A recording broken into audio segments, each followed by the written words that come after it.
You're my honey bun, sugar plum, pumpy umpy pumpkin. You're my sweetie pie.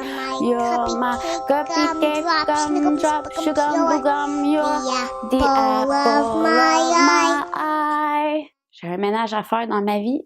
あの交差点でみんながもしスキップをしてもしあの街の前 Salut, bienvenue à Geeky. Aujourd'hui, je vous parle des pâtisseries traditionnelles qui sont fabriquées au Japon, qui sont connues sous le nom de wagashi. Les wagashi sont préparés de différentes manières, ils ont plusieurs formes, plusieurs textures.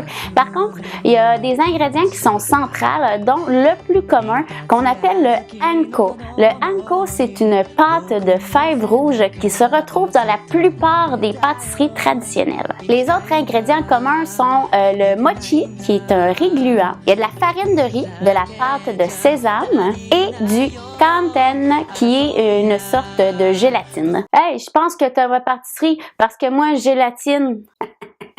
40. Gélatine. Gélatine. On peut retrouver les wagashi un peu partout au Japon. Il y en a dans les restaurants, les cafés, les supermarchés. Et il y a la ville de Kyoto qui est connue pour ses nombreux kiosques à pâtisseries connues sous le nom de Sweet Shop. Les namagashi sont les pâtisseries qu'on va associer le plus souvent au wagashi. En fait, c'est de petites pâtisseries qui sont sculptées à la main et qui vont refléter la saison dans laquelle on se trouve. Dans les populaires, on a également le daifuku, qui est une boule de pâte de fèves rouges qui va être enveloppée dans du mochi et qu'on va recouvrir d'une espèce de poudre genre cornstarch pour éviter que ça colle ensemble.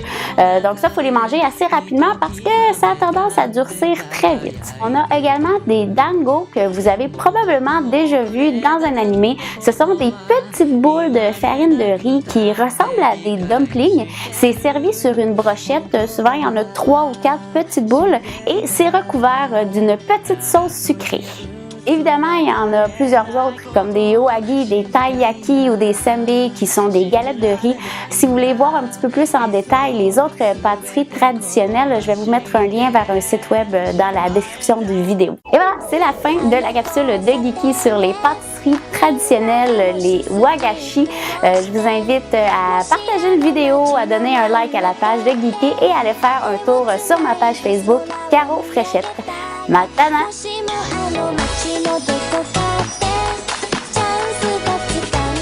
La pâte de fèves rouges. Eh ben.